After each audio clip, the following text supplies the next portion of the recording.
What's up, gang? We're here with recording log number 5 on this gloomy, rainy Hawaii day.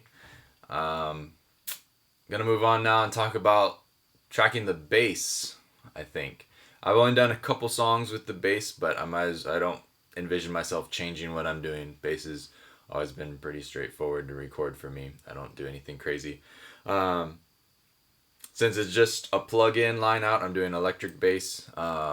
I might, if I feel like it, and my upright bass player friend is back in town, might try and get him to come play on some stuff. But I don't know if he's gonna be the best fit. Um, so I'm just doing electric bass for now. A lot of the songs, the more rocky, aggressive songs, it just works and it's obvious. So for that, you just have a plug. I use a plug. I use Mogami gold cables. Love them. Always served me well. I've never heard a crackle out of a single one. And they supposedly have a lifetime warranty, which I haven't had a chance to try out yet. But basically, you buy them once and send them in when they're no good, and you get a new one. So that's what I use, Mogami gold. And then that plugs into the Venue DI. Just because I'm not really sure why I've been doing it that way, but I don't know. It makes me feel good about getting an XLR right into my interface. Can kind of control the gain. The gain is a little more predictable that way on the bass. But I run again the Venue DI, everything flat, no EQ or anything, just right in. Plus it gives me a tuner as I'm recording and I'm making sure my bass is in tune, because basses, at least for an ukulele player, seem really hard to tune. And that runs right into my Cubase program, and then play back and track with the bass. I got two basses I'm using.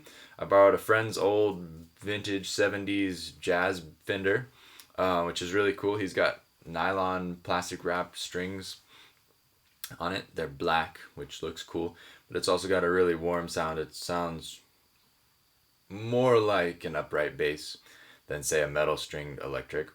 And then I actually borrowed for a gig. I'm not a bass player, but somehow I ended up playing bass at a gig. A 4-string Ibanez from a friend, which has brand new metal strings, so it's like the complete polar opposite of that old jazz Fender. And I used that on a song so far. I will probably use it on other songs since I have it and it sounds cool. Little bit more rock feel since it's got the brand new strings, and the metal tends to ring out a little bit more, and you get that brightness. That goes right into Cubase, and it is what it is. It's super super straightforward. Just because it's such when you're recording ukulele, there's a lot of different variables, and the waveforms tend to be kind of messy, yeah, from what I've found. But then you start recording other instruments, especially plugged in instruments like bass and guitar. And I also recorded some steel guitar. They sound so good and so smooth just right out of the instrument, that when you go to use them in mixing or something, and you add them to the song, they're just so strong and powerful and straightforward, that there's not much you need to do to it. So for bass, all I'll probably do in mixing is just put a low pass filter on the whole thing and run that down, so that all you're hearing is the lower side of things, so that the bass, which is a low instrument, isn't competing in its high end with the ukulele or the vocal or whatever's happening in the high end. And by using a low pass filter, low pass basically means it's letting through the lows. It's also called a high cut filter. You just bring out the high frequencies, and they're removed with a little EQ line that dives off on one end. So that's probably my approach for bass. I should probably talk about what my approach is for tracking onto these pre-existing tracks. So I did the scratch track. We had a click, and Noah played to the click and recorded his drums to the scratch track. So he's listening back to the song on his headphones and playing with the scratch.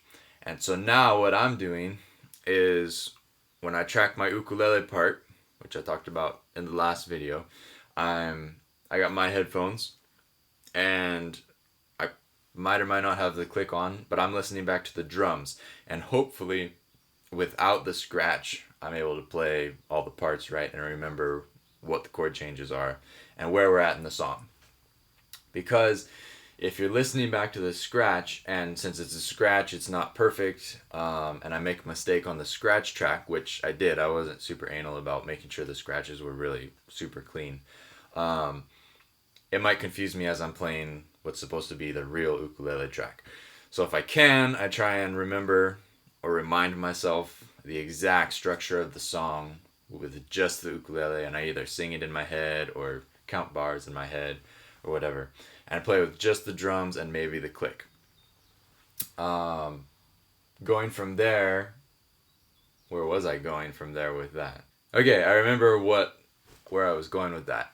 And that is that if I'm having a really hard time following the song and not goofing up my just straight ukulele part, I'll actually play a rough ukulele part so that I have it on its own track. And even if there's goof ups, I'm not going to worry about it too much because I just want to hear the ukulele chords and the riffs and the parts in general. And then what I'll do is I just bring the mic up so it's close to my face and sing into it and sing the vocal part, so that next time when I go back, the ukulele part's not done. What I'll do is I'll go back onto the ukulele part, track again over that. But now I have a general vocal guide, which is just vocals. So I can listen to where the singing of the song is going without hearing the ukulele that was in the original scratch track. Because if I hear the ukulele and the ukulele is all messed up, it's going to be confusing to me. I'd rather just listen to the drums and just listen to the click to make sure my timing's super on as far as that goes.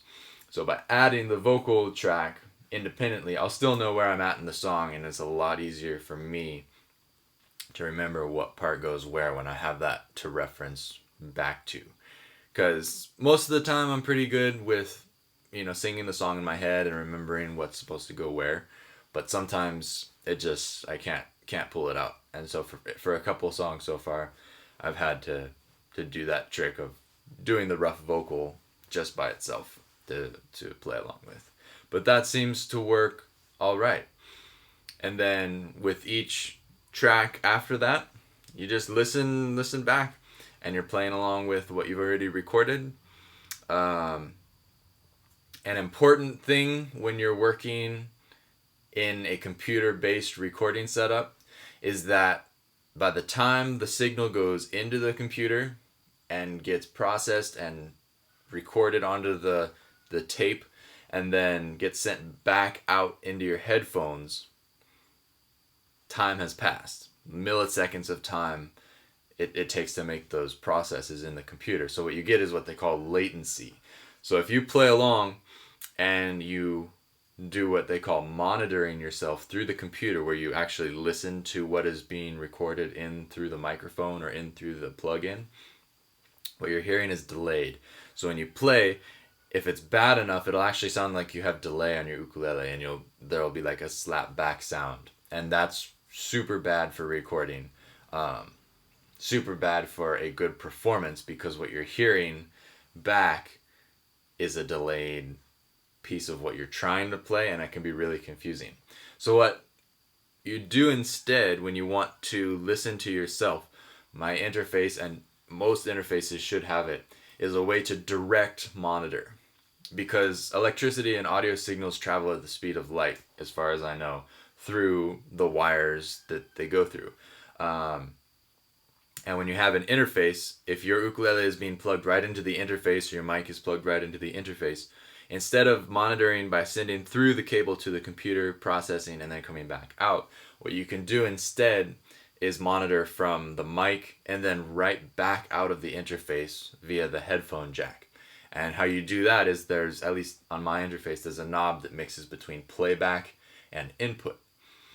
So if I'm listening to the drum track on the playback, that's not delayed too bad because it's being sent only one way. The computer doesn't have to actually process it and remember what's happening there.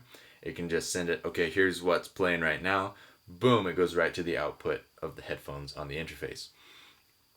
and I can mix between that playback and input, which is what I'm hearing from what I'm playing currently. I'm trying to record currently, and that way, a lot of times you monitor when you sing, so when you sing, you can hear what you're singing into the mic.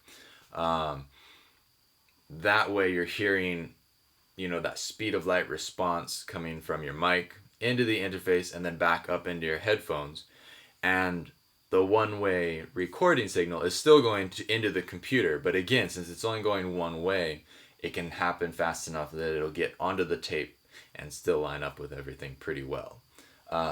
On slower computers, you might run into problems anyways. I've had this happen when I've been running GarageBand on maybe my mom's old MacBook, possibly. I remember tracking stuff and it's been like da da da da da because the tracks were off. Even as they got recorded, there was a lot of latency. So that's bad. Latency is bad. If you can, direct monitor straight through your interface and then back into the headphones. Never try and monitor through your computer unless you have a beastly computer or some sort of PCI plug-in card that can make that turnaround time even faster. But I don't have the goods to do that, so I just direct monitor. And I think a lot of people do that. So that's where it's at. Latency and bass.